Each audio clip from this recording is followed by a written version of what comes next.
I'm not a wimp. Together with Carl Arredondo, we have laughed as we celebrated the good, fun times and depended on him like the captain of a ship, steering us through storms great and small. But for years now, Carl's been going through a storm of his own, one that he never broadcasted until now. It's tough because I love forecasting. Not necessarily being on TV, I love sitting down with the computer models and trying to figure out what's going to happen.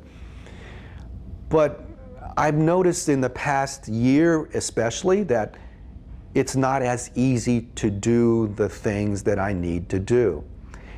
I know right now that I cannot do it at 100%. I can't.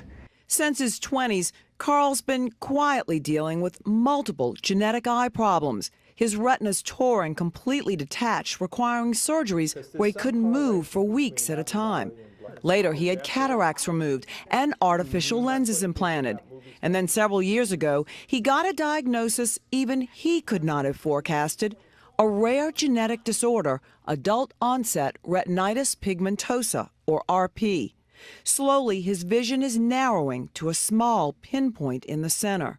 But Carl's vision of his future is anything but narrow. The way I look at this is that I'm not dying.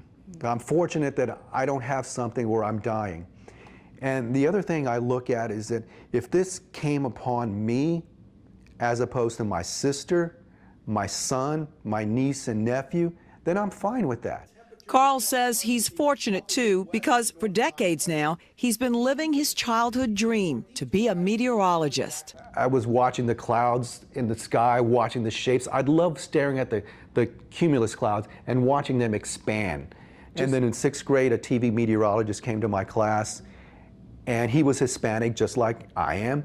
And I thought, well, if he can do it, so can I. From there, he mapped a course and goals and never wavered.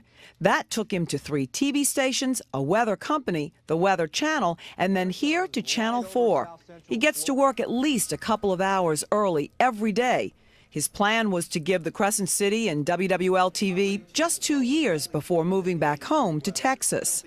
But I fell in love with the station, the area, everything about this area, so this is home now. I can't imagine leaving when I retire. I can't imagine leaving this area. This is home. And it is with that same childhood drive, planning, and passion that Carl's been quietly mapping his next course in life, right here in New Orleans.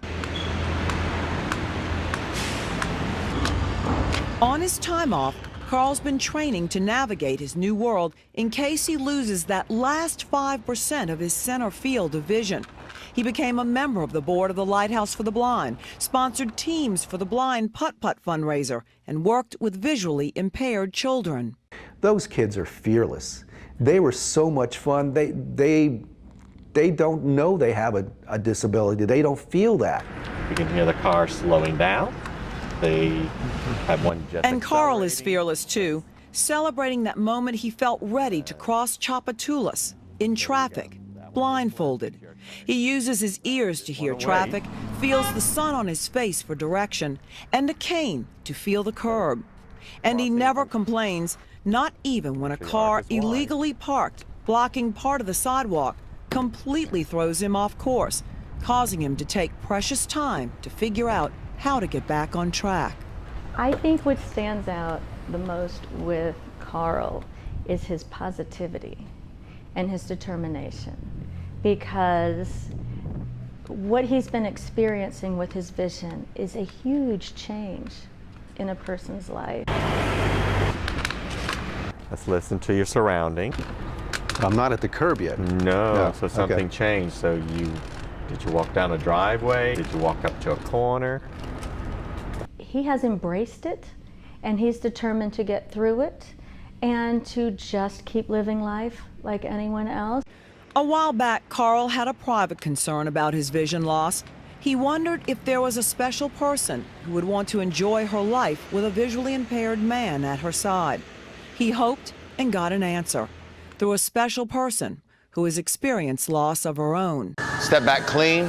Another concern was Carl didn't want to give up doing CrossFit and the tight-knit community and bond with others at the gym.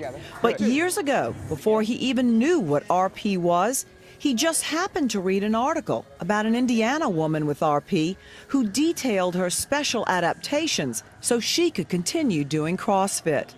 That was an inspiration to me, that knowing that if I'm getting this and I like CrossFit and she's still doing it, then there's no reason that I would have to stop doing CrossFit. These are wall balls. When the wall ball goes up, if it bounces off my field of vision, sometimes it's hard to see it coming down, and I gotta stop from getting hit in the face. He's so friendly. He's an amazing human being. But yeah, we do try to help him the best we can. Like if that's navigating around all the equipment, which can be kind of treacherous here.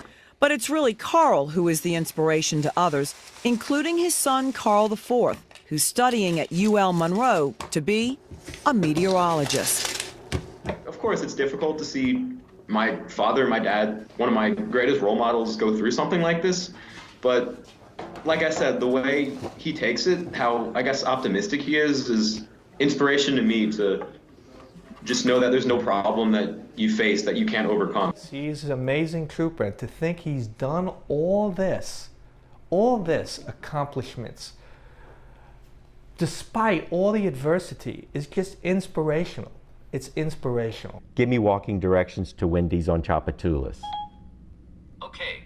But now, as Carl learns the latest technology to navigate him through life, after nearly 30 years of navigating us through wind and rain, he feels it's time to pass on the reins. If severe weather's happening, you've got to be on top of it. And I don't want to put the station or the viewers at risk that I can't do that at 100%, that it's time for me to step away and realize that, okay, I've had a nice long run at Channel 4. I've loved what I've done. For that reason, he says this has never felt like a job, but moving on now feels right. I'm lucky that I'm stepping away while I can, and it's my decision to do it. So there are times that I am uncertain and nervous and probably a little bit scared, but I know that, carefully walking and maneuvering, I can find my way to where I need to be. And he feels where he needs to be is working at Lighthouse for the Blind.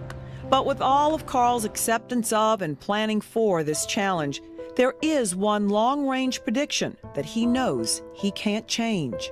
The only thing that bothers me about this is that if I'm fortunate one day to have my son have kids, I may not be able to see their faces. That's the only one thing that bothers me the most about this. Everything else, I can adapt. I have people around me that can help me. And it is all those people, including co-workers and viewers alike, he's especially thankful for and feels an obligation to. My time has been wonderful, but I want the viewers to know that if I can't do this at 100%, I don't want to do it. And I hope they appreciate the time that I have done it for them. We do, Carl. We do. Meg Farris, Eyewitness News.